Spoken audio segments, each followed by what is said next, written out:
अस्सलाम वालेकुम स्टूडेंट्स। आज का जो हमारा टॉपिक है वो है transport of carbon dioxide in blood. अब कार्बन डाइऑक्साइड की जो ट्रांसपोर्ट है ब्लड में वो कैसे होती है, और ये जो क्वेश्चन है सेकंड ईयर का, ये फेडरल बोर्ड वालों का बड़ा पसंदीदा क्वेश्चन है, लॉन्ग क्वेश्चन।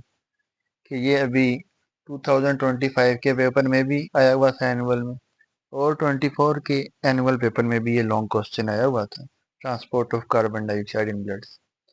अब जो कार्बन डाइऑक्साइड की ब्लड है, ट्रांसपोर्ट है इन ब्लड, वो तीन तरीकों से हो रही होती है। एक है आपके पास as bicarbonate ion HCO3 ion.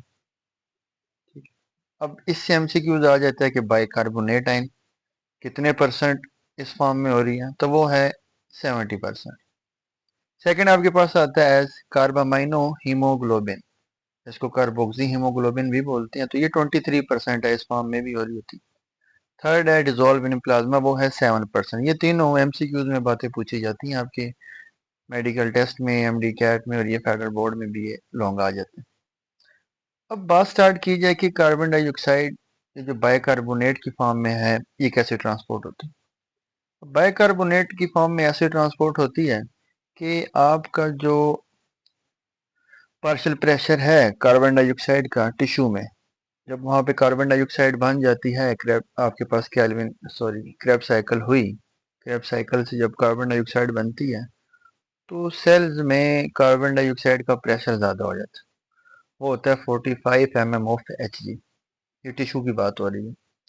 लेकिन जो आपके पास ब्लड वेजल्स हैं वहाँ पे कार्बन डाइऑक्साइड का ब्लड प्रेशर कितना आता है, वहाँ हमारे पास है कार्बन डाइऑक्साइड का 40 mm of Hg।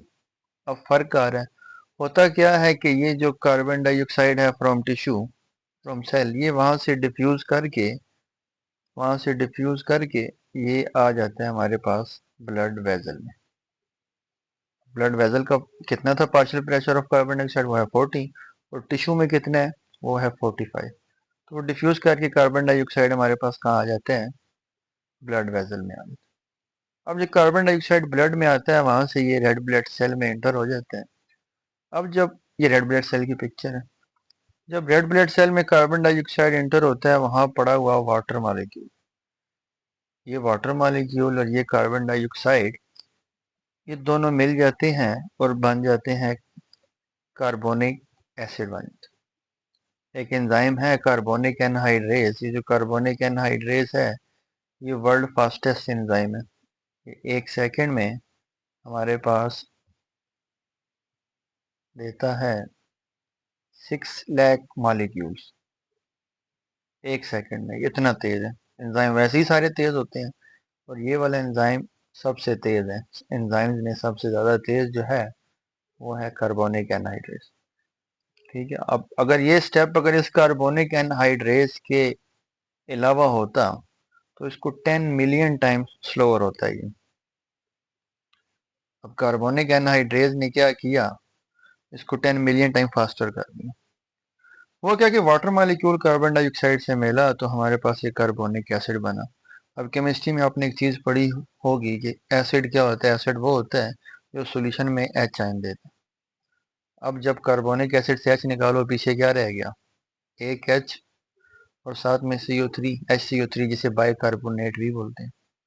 करना क्या है, अब इन दोनों को ठिकाने लगाना है, इस H आयन को और साथ में इस HCO3 आयन को ठिकाने लगाना। क्योंकि H आयन बनते जा रहे हैं तो ब्लड की pH गिरती जा रही है, ब्लड एसिडिक होता जा रहा है। अब कार्बोनिक एसिड की जो pH है वो 4.6 है। हमने क्या करना है, इन दोनों को ठिकाने लगाना है। अब रेड ब्लड सेल में वो जो पहले से हीमोग्लोबिन 4 ऑक्सीजन मॉलिक्यूल को बाइंड करा के ला रही है, वो जब देखेगी ना यहाँ पहुंचेगी कि H आयन ज़्यादा हो रहे हैं, वो हीमोग्लोबिन फौरन से ऑक्सीजन को उतार देगी।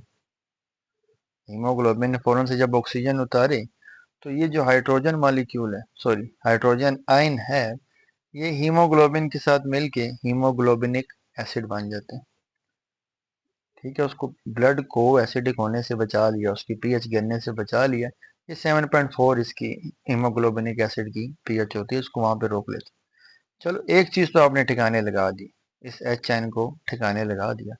अब ये दूसरा, ये जो बाइकार्बोनेट आयन है, अब ये जो बाइकार्बोनेट आयन है, इसको रेड ब्लड सेल से एक स्पेशल प्रोटीन होती है bicarbonate chloride ion carrier protein.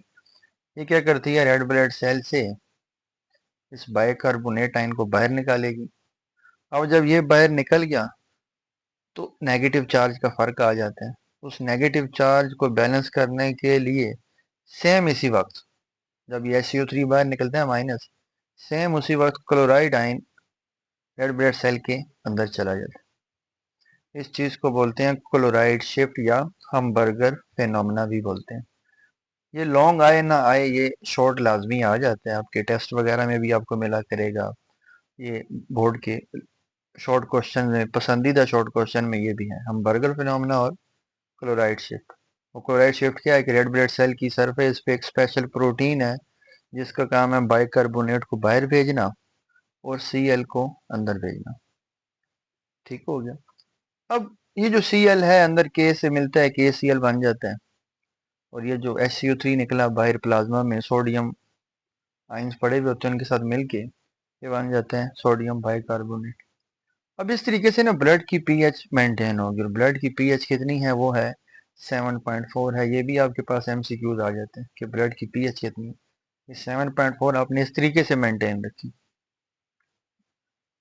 अब ब्लड जब आगे जाता है लंग्स में पहुंचता है, लंग्स में पहुंचता है, वहां पे लंग्स के अंदर कार्बन डाइऑक्साइड का प्रेशर कम है, तो किया ये जाता है, ये सारा प्रोसेस रिवर्स हो जाता है। जो क्लोराइड शिफ्ट हुआ था, क्लोराइड रेड ब्लड सेल के अंदर आया था, क्लोराइड बाहर जाते हैं। ये बाहर जाता है तो बाइकार्बोनेट वापस अंदर आ जाते हैं। और जब ब्लड लंग्स में पहुंच जाए, वहां पे ऑक्सीजन ज्यादा है, हीमोग्लोबिन हाइड्रोजन को उतार के ऑक्सीजन को अपने साथ बाइंड करा लेगी। ये जो हाइड्रोजन आए हैं और बाइकार्बोनेट आयन जो वापस रेड ब्लड सेल में आ गया, दोबारा मिलके कार्बोनिक एसिड बन जाएंगे कुछ सेकंड्स के लिए, कुछ माइक्रो सेकंड्स, मिली सेकंड के लिए। ये बनता ही जाएगा कार्बोनिक एसिड। ये दोबारा कार्बन डाइऑक्साइड और वाटर में टूट जाएगा लंग्स में ही। तो इस कार्बन डाइऑक्साइड को आप बाहर एक्सेल कर देते हैं। सेकंड है हमारे पास ट्रांसपोर्ट कैसे होती है कार्बन डाइऑक्साइड की,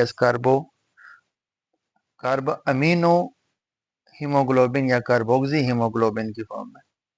अब 23% ऐसे ट्रांसपोर्ट हो रही होती है। अब हीमोग्लोबिन में जो ग्लोबिन पार्ट है, वो जो पॉलीपेप्टाइड है, एक कार्बन डाइऑक्साइड वहां बाइंड करती है। ये तब बाइंड करेगी जब partial pressure of carbon dioxide ज्यादा होगा, टिश्यू में, ब्लड में कम होगा, तब बाइंड करेगी। जब partial pressure of carbon dioxide blood में ज्यादा हो गया तो ये इसको उतार देगी। और ऐसा जब होता तब है जब ये लंग्स में जाता है, ब्लड लंग्स में पहुंचता है, तो ये कार्बोक्सी हीमोग्लोबिन क्या करती है, अब कार्बन डाइऑक्साइड का प्रेशर ब्लड में ज्यादा है, लंग्स में कम है, तो वो उसको वहां पे उतार देती है। नेक्स्ट है डिजोल्व, 7% होता है। ये कोई इतना एफिशिएंट नहीं है मेथड, बट ये फिर भी हो रहा होता है। ठीक है, that's all for today's lecture. Thank you, Allah Hafiz.